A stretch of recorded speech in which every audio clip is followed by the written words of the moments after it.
नमस्कार मैत्रिणींनो, कशात तुम्ही? तर चला आज मी तुम्हाला एक नवीन पदार्थ बनवायला सांगणार आहे. तर तुम्ही तो व्हिडिओ स्किप न करता शेवटपर्यंत नक्की पहा. तर इथे मी कढई ठेवली. कढईमध्ये मी 2 चमचे तेल टाकून घेतले. तेल छान तडतडलं की त्याच्यामध्ये मी मोहरी टाकून घेतली. मोहरी पण आपली छान तडतडली की त्याच्यामध्ये आपल्याला जिरं टाकून घ्यायचं आहे. जिरं पण आपलं छान असं तडतडलं की आपल्याला त्याच्यामध्ये मी इथं एक अद्रक म्हणजे इथं कढीपत्ता टाकून घेणार आहे. अगोदर कढीपत्ता टाकून घेतल्यानंतर मी इथं भाज्या घेतल्या. तर भाज्या तुमच्या आवडीनुसार तुम्ही इथं कमी जास्त करू शकता. इथं मी बीन घेतली, वाटाणा घेतला आहे, एक शिमला मिरची घेतली आणि गाजर घेतले. तर ही 4 भाज्या अगोदर आपल्याला ह्या छान असं परतून घ्यायच्यात. हे 4 भाज्या परतून घेतल्यानंतर आपल्याला शेवटी टोमॅटो नंतर टाकून घ्यायचे. तर ही भाज्या टाकल्यानंतर आपल्याला हे फास्ट गॅसवर छान असं परतत राहायचं आहे. आपल्याला ह्याच्यामध्ये तुम्ही फ्लावर वापरला तरी चालेल किंवा दुसरी तुम्हाला कुठली भाजी एखादी शेवगाची शेंग म्हणा टाकली तरी पण चालेल. तुमच्या आवडीनुसार इथं तुम्ही भाज्या कमी जास्त करू शकता. ही 2 मिनटं मी इथं असं छान असं परतत राहणार आहे. तर आपल्याला हे फास्ट गॅसवर सर्व प्रोसेस करायची, कारण आपल्याला भाज्या ह्या शिजवून नाही घ्यायच्या. त्या आपल्या कच्च्या राहिल्या तरी आपल्याला ते छान लागणार आहे. आणि तुम्हाला कुठला पदार्थ करायचा हे तुम्हाला मी नंतर सांगणार आहेच, कारण तो पदार्थ आपल्या ओळखीचा आहे. त्यामुळे तुम्ही व्हिडिओ स्किप न करता शेवटपर्यंत नक्की पहा. आता ह्याच्यामध्ये मी टोमॅटो पण टाकून घेते. टोमॅटो टाकून घेतल्यानंतर आपल्याला ह्याच्यामध्ये थोडं मीठ टाकून घ्यायचं आहे, जेणेकरून आपले टोमॅटो आहे ना छान असे लवकर शिजले पाहिजे. त्यामुळे मी इथं मीठ टाकून घेतले. मीठ टाकून घेतल्यानंतर आपल्याला 2 मिनटं असं हे परतत राहायचं आहे. छान असं आपल्याला 2 मिनटं ह्याला परतल्यानंतर मध्ये आपल्याला अद्रक, लसूण आणि मिरची ह्याची पेस्ट टाकून घ्यायची आणि आपल्याला हे छान 2 मिनटांनी परतून घ्यायचे, जेणेकरून आपले अद्रक लसूण पेस्ट हे पण छान ह्याच्यामध्ये परतली पाहिजे. आता ह्याच्यामध्ये आपल्याला 1 चमचा हळद टाकून घ्यायची. तुम्हाला जर तिखट टाकायचं असेल तर तुम्ही इथं तिखट टाकू शकता, परंतु इथं मी 2 मिरच्या टाकल्या त्याच्यामुळं मी इथं कुठलाही मसाला वापरणार नाही. तर आता ह्याच्यात काय टाकायचं हे तुम्हाला सांगते.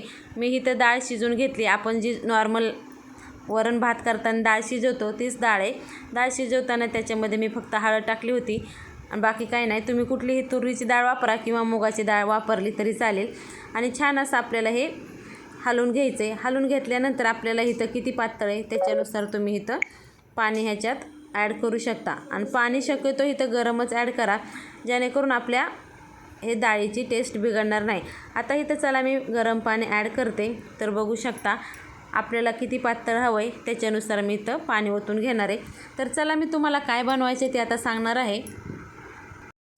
तर आपण इथं हे वरणफळं बनवणार आहोत, पण हे मी थोडे वेगळ्याच पद्धतीने बनवून दाखवले, कारण तेच ते फळं आपल्याला खायचा पण कंटाळा येतो ना.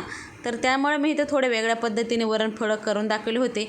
इथं मी साधंच आपण जे चपातीला पीठ वापरतो तसंच पीठ मळून घेतलं आहे आणि त्याच्या छोट्या छोट्या अशा गोळ्या करून घेतल्यात.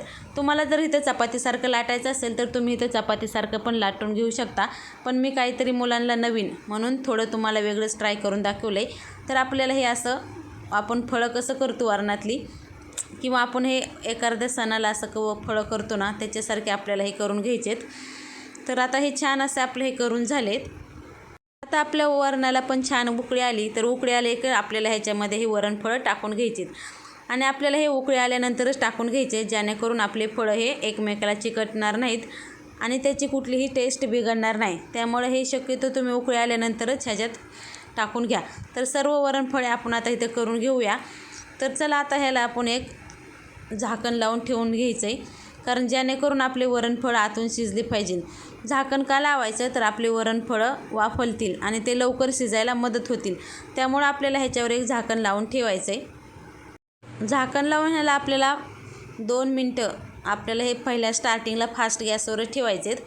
आणि पाणी का वाटायचं आहे, कारण आपल्याला हे वरी झाकण लावल्यामुळं काय होईल, आपली डाळ वरी उतू जाण्याची शक्यता असते. त्यामुळं हे आपल्याला असं झाकून ठेवायचे.